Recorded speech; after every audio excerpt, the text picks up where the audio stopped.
In what I have deemed the entire offseason and regular season is now upon us. The Cleveland Browns' most difficult regular season game, the San Francisco 49ers. We are joined by Brian Peacock and Eric Crocker to break down everything Browns-Niners on your latest Locked On Browns. You are Locked On Browns, your daily Cleveland Browns podcast. Part of the Locked On Podcast Network. Your team every day.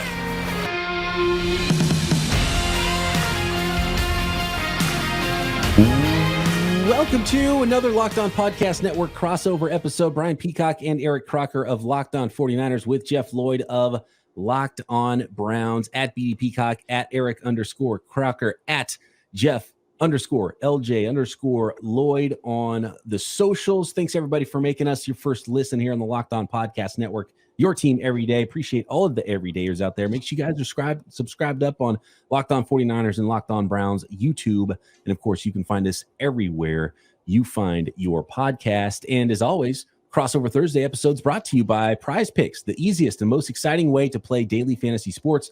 Go to prizepicks.com/LockedOnNFL and use code, all lowercase, LockedOnNFL for a first deposit match up to $100.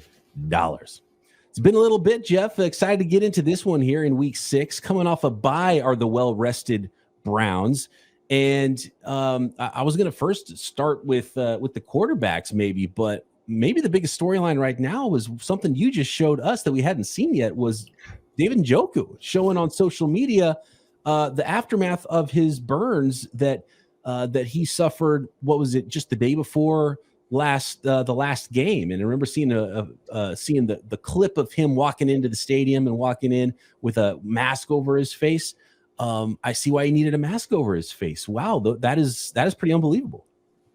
Yeah, the whole situation. And look, I mean, nothing ever goes smoothly for the Cleveland Browns, obviously. And I think we've gotten to the point where we're never startled or shocked by anything that goes on off the field. But Saturday, the word came out, and this was, obviously almost, 2 weeks ago, the Friday night before the Ravens game. I guess, guys, Friday night's usually a big entertainment night for these guys before they, basically, set aside and get ready for the game. Apparently lighting a fire pit, and, there were some, some facial burns, but you see it today, obviously. I think the thing that really jumps out for me is how in the world did he play 36 hours later? But ironically enough, I've actually been part of a fire pit and burning situation. The problem for Njoku right now is you like probably towards the scabbing part of it. So like that's the most critical part. You don't want that stuff to break open. You're going to restart the process, obviously, as far as healing. I have no reason to believe he won't play Sunday. Obviously, I'm sure he'll be masked up the way he was, obviously for the previous game. But never a dull moment here. But I mean, and once you talk about face, look, I mean, arm, legs, these things happen. But I mean, you see the severity of his face, and the first thing that comes to me is, I mean, holy crap, how close was it to possibly his vision?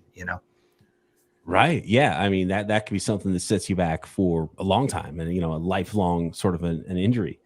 Unbelievable there. And it's crazy that he's playing right away too, because those are severe burns, and I'm sure it's uncomfortable, and potentially, he could, like you said, break things open. And wow, just a really interesting thing I hadn't seen. Did you nearly burn your face off in your fire pit accident, Jeff? Mine was more arms. Mine was more, basically one hand, one arm up before. Yes. Somebody at a neighborhood, somebody lit off some fireworks. I basically had my friend's dog under my legs. The dog jumped to the fireworks. Dog took my legs out, Okay. So it wasn't like the thing where you had too many pops and you're trying to jump over the fire pit. I'm not going to say there wasn't a pop involved. I'm not going to say, but yeah, startled dog. Yeah. Croc, any fire pit accidents, fireworks accidents? I mean, the NFL and fireworks is not a good combination. Anything. I know. Who is it? Justin Tuck that lost his hand? Pierre-Paul. Pierre-Paul, yeah. Pierre-Paul, Jason Pierre-Paul. Yeah. No, none for me. But I just started barbecuing, so from I'd say 98% of my 36-year-old life, I've left the barbecuing and grilling to other people. Yeah. But now I would definitely will be more aware. I might just wear a mask regardless, because I saw a picture that if 49er fans, if you aren't out there right now, go to Jeff Lloyd's page. I mean, it looks crazy. It looks crazy to me. Yeah, be careful when you're lighting that thing. Croc's getting culinary now. He just discovered the joy of putting hot sauce on your eggs. which I can't believe it took him this long to figure out. So he's getting there. He's getting there, guys. So I'm like the most simplest person when it comes to food. Obviously, you want food seasoned well, but my dad taught me one thing a long time ago. He said, dude, look, doesn't matter how it tastes. If it's good for you, just eat it. So that's always kind of been my mindset. So unless someone prepares it a certain way for me, the only thing I typically go to add to my food is probably barbecue sauce. Like if I'm able to put that on there, like a burger, fries, nuggets, chicken strip, whatever it is, I'll add barbecue sauce. But most of the time, however I get the food, that's how I just eat it. So like, even if it's something I might need a little bit more salt or something, I don't even waste my time with it. I just eat it and it goes to the right places. My dad taught me the opposite. He's very Al Michaels with his. I don't know if you heard his thing this week, but he's like, my dad's never had a vegetable in his life. I don't know how he's still kicking at this point because of how bad he ate. And I eat better than my dad did. But yeah, I'm always looking for that thing that hits. Like, oh, good. It's definitely my vice. I like to eat for fun occasionally, which is every day. So, Jeff, getting back into this football game, 49ers, Browns. Last we saw DTR on the field and no Deshaun Watson. So what's the injury update on Deshaun Watson? Are the 49ers going to have to defend? Which quarterback are the 49ers going to have to defend Sunday? Look, if he's not taking the practice field by now, I mean, look, granted, it is only technically the first day of the week, but you're starting to put it in. I mean, and this is a team in the San Francisco 49ers that are obviously clicking on all cylinders. I don't think you can just have him show up on Friday and, just think that he's going to have enough of the game plan ready. They're saying it is a rotator cuff contusion. It's the weirdest thing about it is this happened in the third quarter against the Tennessee Titans. He closed out that game with a 50-yard touchdown pass to Amari Cooper. So I don't know if he kind of, the old phrase nutted up through it. Was there possibly, a little assistance, maybe, through a syringe, obviously, but, right now it's an issue. And if you can't practice and, Croc, you play ball, I play ball. Look, there are plenty of times where you can't lift your arm up. So, it's one thing to play other positions, but it has to be throw the ball. And look, there's been a lot of critique, last year through his play and obviously the beginning of this season. And we live in an era now where, not a lot of guys, are nervous about how they're viewed. And, maybe he just feels like he can't play well enough for this team to win. They made the switch. It sounds like it's not going to be DTR. And, thankfully I agree with, because I would not throw a rookie quarterback anywhere near the San Francisco 49ers defense. PJ Walker here, and a lot of criticism over the Browns because they, traded Josh Dobbs. Everybody loved the move at the time, but now that maybe you might need Josh Dobbs, you can't have it both ways, obviously. But PJ Walker has a ton more NFL experience than Josh Dobbs. Plain and simple. Josh Dobbs didn't have any NFL experience truly until this year. PJ Walker's made 15 starts in his career. Obviously mobility, either way, the matchup still scares the daylights out of me. But the way it looks like it's trending is it's going to be PJ Walker, who the Browns basically picked up in the end of summer, right after they made that deal for Josh Dobbs.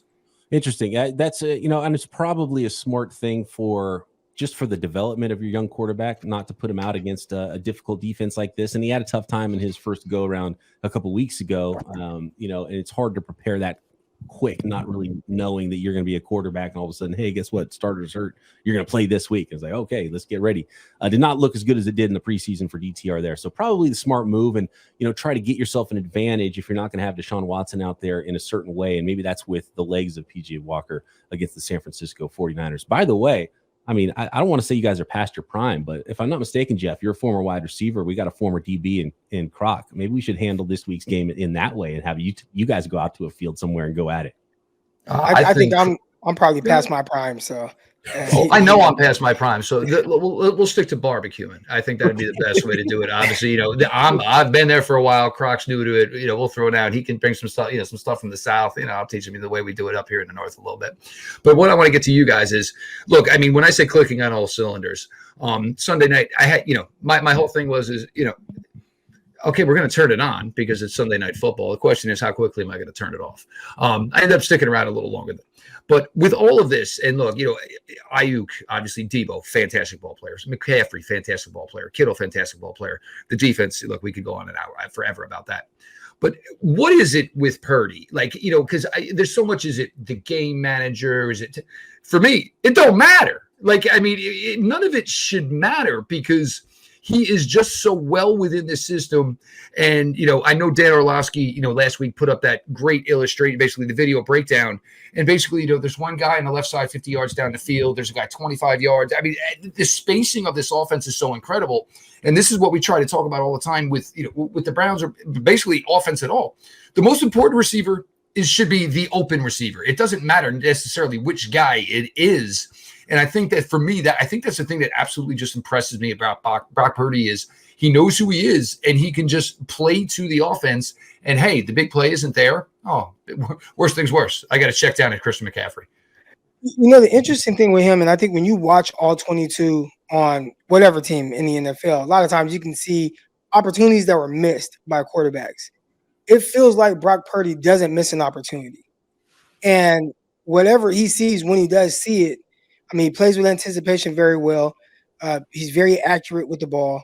He's really excelling to all levels of the field. As a matter of fact, I want to say he only threw like one incompletion that was past 10 yards in this last game. Obviously he has terrific weapons as well, as you just mentioned. But I think the biggest thing is he's seeing the field and the game and the play the same way Kyle Shanahan is. And I think with the 49ers, this is the first time that Kyle Shanahan has got it to this extent. So this is not only the best, and not to try to get, like, oh my goodness, these 49ers, but this is probably the best 49ers offense I've seen since the mid-90s. Like, just in the sense of explosiveness, efficiency. I mean, it's on like the level of how we saw Steve Young orchestrating this offense. And we were talking yesterday about like, how would you can take any quarterback in the NFL right now. And not to say that Brock Purdy is better than every quarterback, but I don't know how you can have someone play better quarterbacking in a system than what we've seen from Brock so far. I mean, he's really executing at that high level. And it's been weird. I mean, we all know, like, there's certain limitations. He's not the fastest guy. He is twitchy and quick in the pocket. He doesn't have the biggest arm or anything like that. But there's just something about him and how he sees the field in the game that matches up perfectly with what the 49ers have. And it is better than anything I could have ever imagined before the season started. Yeah, so much trust with Kyle Shanahan and his quarterback and really the entire offense. We'll talk a little bit more about some of the matchups here and some of the players on both sides of the football in this Week 6 49ers-Browns contest at Cleveland Sunday morning for us over here on the West Coast. Next, this crossover Thursday episode of Locked On 49ers and Locked On Browns is brought to you by PrizePicks. PrizePicks is the most fun you will have playing daily fantasy football this season. And while you're having all that fun, you can win up to 25 times your money in just a few clicks. And it's super easy. All you do is you select 2 or more players and you pick more or less on their projected stats. For example, you could go all Browns 49ers and go Amari Cooper, more or less than 59.5 receiving yards. How about Brandon Ayuk, 57.5 receiving yards? Brock Purdy, you never know where he's going to go. Which guy is going to be the number one in any given week? Maybe it's Deebo Samuel, more or less than 47.5 receiving yards, 40.5 receiving yards for George Kittle. Or you just want to go in on Brock Purdy and his 238.5 passing yards, more or less than any of those. And if you hit on them all, you can multiply your winnings at PrizePicks. And with PrizePicks reboot policy, your entries stay in play even if one of your players gets injured. So for NFL games and college football top 25 matchups, if you have a player who exits the game in the first half and does not return in the second, that player is rebooted. PrizePicks is the only daily fantasy sports platform with that injury insurance. So all you got to do is go to prizepicks.com/LockedOnNFL or download the app and use code LockedOnNFL for a first deposit match up to $100. PrizePicks, daily fantasy sports made easy. All right. Yeah. On the Brock Purdy thing, it's really wild to watch because every week he impresses us more and more. And you realize that it's not just paint by numbers. It's not just Kyle Shanahan. He's elevating in his own way. And he's got some special qualities that it's not that easy to see necessarily because it's not huge arm, Josh Allen-like throws. It's not Patrick Mahomes-like. But when you watch him play, he just knows where to go with the ball. He's got this crazy anticipation. It's not as frenetic as it was last year in his rookie season. He's so poised in the pocket. Can the first touchdown pass to to Kittle last week, stepping up. He knew it was going to be there. He had to make some space. He had to get away from some pressure around the outside, steps up, moves the pocket, and then finds George Kittle in the end zone. So it's pretty unbelievable to see the poise from young Brock Purdy, see how well he's executing this offense. And yes, there's a ton of weapons, but it's some of it is what he is doing as well. And you can see the trust that Kyle Shanahan has in him. And it's a much bigger play offense than we saw under. So basically it's like, and this is the way I put it last season too, when Purdy was taken off. It was like, okay, if you took Jimmy Garoppolo and you said, okay, let's take away some turnovers, let's be more aggressive, make some bigger throws, and keep all of the efficiency that he already had, that's a pretty dang good quarterback. And that's what Brock Purdy is, and he keeps elevating that. And you see the trust. And so I think Kyle Shanahan can open up the playbook a little bit more with Purdy than he has with any of the 49ers quarterbacks yet. I was watching Deshaun Watson when the Browns played the Steelers. And I just remember Watson, there were just throws he just missed, right? Or it was just inaccurate on certain throws where it's throwing outside and it would just kind of sail on him, or, just little inaccuracies that made it a little bit more difficult on the pass catchers. And you could tell, like, it doesn't quite look like he's in a rhythm, either that or he's not on the same page to a certain extent with the pass catchers. With Brock, all those that look like the throws that could be a little difficult of a throw, but a little easy, like kind of should be pitch and catch, he makes all those throws. And I think that's the part where, again, it's not the Josh Allen, wow, even though he had a couple nice layered throws last game and he had a really nice deep out to Brandon Ayuk. But typically it's not like a wow throw, but it's just always just bloop, completion, boop, right decision, completion. Oh, need to make a play, completion. Like, it's just always that. I know Brown fans are going to hear us talking about him like, okay, this guy can't be that good. But I know, listen, it's shocking to us as well. But it has been that good. Just wait till it's kind of like the Greg Maddux mentality. You know what I'm saying? Like everybody, I could hit that. I could hit that. And the next thing you know, the guy threw 76 pitches, a complete game shutout, and said, I threw a fastball in the inside corner and I threw changeups all day. And everybody was just, and I think that's what. And that's probably the biggest thing with Purdy is it's like it shouldn't be this simple, dude. You were Mr. Irrelevant. And it's been this way since the day he stepped in, which is crazy. And you obviously owe more credit to him. And obviously the 49ers in a really, really advantageous situation. It must be really, really nice to have your quarterback on the 7th round contract. Obviously, it allows you to go out and make additions like a Javon Hargrave. The Browns were in on Javon Hargrave. Browns had all the money in the world. Granted, Niners probably went a little bit more monetarily than the Browns did want to go. But, at the time, well, let's see. San Francisco was just in the NFC Championship game. The Browns didn't make the playoffs. Obviously, that all worked out. But we do have to get started, matchup here wise. And, the thing that's kind of difficult for me is one of the strengths for this Cleveland Browns team the last couple of years has been the offensive line.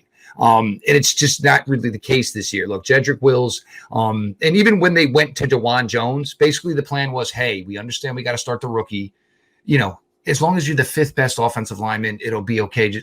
He's not. He's actually the 4th. And there's been weeks where he's the 3rd and he's the 2nd. And that's been a huge problem. And this is a thing that scares me with the 49ers. And you go out and you pick up a little toy and Randy Gregory. Who knows how much that'll actually do for them. But this defensive line. But can you guys just help me here with one thing with my Browns fans? They think that Mr. Bosa lines up over the left tackle the entire game. So everybody's, Jed Wills. Well, Nick Bosa doesn't just line up on the left side of the line, right, guys? He lines up on both sides. Like it's almost like he has the free will to do. Yep, you go over there. Yeah, and I think they can, get the matchups they want. They'll move guys around. You'll see some ends inside rushing the passer on certain third downs. It's funny because Bosa originally was more comfortable on the right side. And so early in his career, he was mostly a right end going against the left tackle. I think he's actually been more lined up left side this year. And so he's kind of flipped that a little bit. So, whoever you have at right tackle is going to see a lot of Nick Bosa. And whoever that is that Nick Bosa is over is going to have his hands full. And Bosa's a good run. He's good setting the edge against the run, and there's always a lot of I was just looking at some numbers for double teams, and he sees as many double teams as anybody in the league, so that you're going to have utilize an extra player chipping him, having some extra help over there to that side, and so that means it's going to free up some Hargrave and some Eric Armstead and some other, maybe Randy Gregory. It'll be really interesting to see what he looks like in a 49ers uniform and how many snaps he'll even play. going in here in his first game with the 49ers. So, you always have your handful, and it's going to be good on good. So that's a good one, Jeff. That's a really fun matchup in this game for 49ers Browns. Nick Bosa has 2 sacks on the year right now, and they're both off of the right tackle, not left tackle. So, Yep.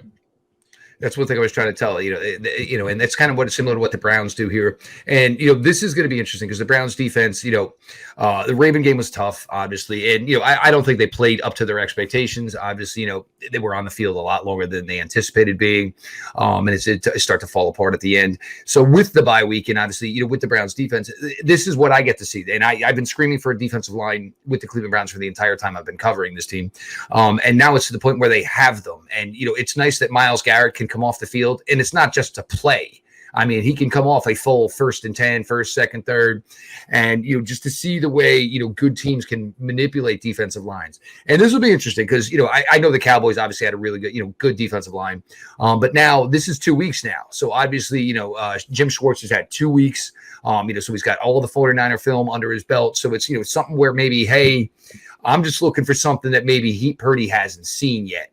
And certainly Jim Schwartz has those capabilities. And like you guys were saying, Myles Garrett going the inside, back to week 1 where he was lining over the Bengals center and just kind of went to this crossover. And I was even wondering, what in the world is this guy doing? But you see it with Bijan Robinson, who did it, obviously, last Sunday on the offensive side of the ball. These guys are athletes and they can find a way to translate their skills into other, translate skills from other sports into their main craft. But it's been, it's going to be really, really fun to see. I just, hope for the Browns, obviously on the defensive side of the ball, they can do enough where it can maybe be a matchup, or they don't get to the point where we're talking, north of 37 minutes, closer to 40 minutes of San Francisco 49ers time of possession, because that's going to be really, really difficult for them to handle. I want to get more into that defensive side of the ball from the Browns against the 49ers offense next. One more key matchup and some intel from you, Jeff, on those Cleveland Browns in the secondary as well. And of course, kind of paint the picture of what this might look like for a 49ers win, for a Browns win, and prediction time next. Today's Locked On Podcast Network crossover is brought to you by Jase Medical.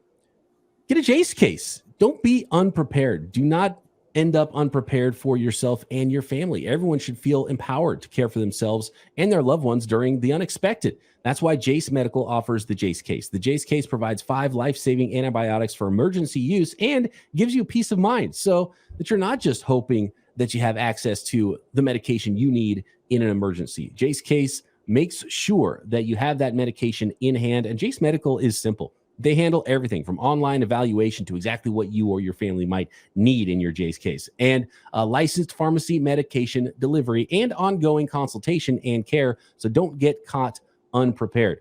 And for our listeners, get $20 off on these life-saving antibiotics today from Jase Medical by using our code Locked On at checkout on jasemedical.com. That's Jase, Jase, medical.com. So this is a matchup, I believe the second matchup in a row, guys, for the 49ers of the 2 best defenses in the NFL. Now, the 49ers doubled what the points per game that the Dallas Cowboys were giving up. So the Cowboys are no longer one of the top 2 defenses in the league. Now it's the 49ers allowing 13.6 points per game, and the Browns, number 2 in the league, allowing 15 points per game. So I got to imagine the Cleveland Browns fans out there are thinking, well, we got a pretty good defense. I don't know what the hell the Browns were doing, but we're not going to let the 49ers score 42 points. We've been calling Brock Purdy Brock 30 because they throw up 30 points every single game, it seems like. I know Myles Garrett is a game wrecker, and he's a terror, so that's going to be fun to watch, especially if we get some one-on-ones with Trent Williams. But I've been impressed with the secondary as well. Talk to me about this Browns defense, Jeff. What's actually funny, because I know I had Eric on at one point, whatever, and this was obviously before, the Browns secondary is what it is. Denzel Ward, when healthy, is one of the better quarterbacks in the NFL. He's feisty, and, one of his biggest problems is Denzel Ward thinks he's 6'1", 205. And he kind of plays like that. And obviously gets himself in trouble, gets himself injured at times. Greg Newsome, all the talk over the offseason was, originally he didn't want to play the slot, Then he eventually met Jim Schwartz. Then he saw the moves So the question was, well, do you want to be here and be part of a really good defense, or do you basically want to go to door number 3, the unknown? Greg Newsome has embraced the slot. He's played really well there. Martin Emerson, just physical. Like he would be the guy ideally the Browns want against Debo. Debo's got, basically, a big physical matchup against Newsome and both Ward. Emerson can kind of even that out a little bit. Grant Delpit is playing his best NFL football of his entire career right now. And his rookie year obviously washed away by an Achilles. He was better the second half of his second year. His third year, he was better the second half. But this is the time where we're starting to see Grant Delpit kind of do everything. They made the additions, obviously, of McLeod. We really haven't gotten to see Juan Thornhill totally break out just yet, but he's been solid. But they made a lot of emphasis. And, as much as Jim Schwartz, when he got here, and keep in mind, these are a lot of the same guys that played on this defense last year, and there were so many issues. And Jim Schwartz basically came in and said, look, I'm going to play, I'm going to play man until I don't have to. And, that's what your defensive backs want to hear. They want to hear that somebody believes in them. And look, it wasn't always going to be checkers. We knew that. And eventually he was going to have to start playing some chess. And obviously this is going to be a week where he's going to have to start playing some chess, trying to slow down and disrupt this defense. But it's really come together, because, Jim Schwartz, first off, his theory is, I don't care what my defensive backs do because hopefully the quarterback's never throwing the ball. But you got to have the guys to do it. And they've been phenomenal to this point. Even the Ravens lost. That really wasn't on them. Even the Steeler game. That wasn't on them. They let up one big play to Pickens, but that was it. I mean, you can't have your offense give up 2 touchdowns. It's just that simple. Otherwise, they would be walking into this game and they'd be 3-1.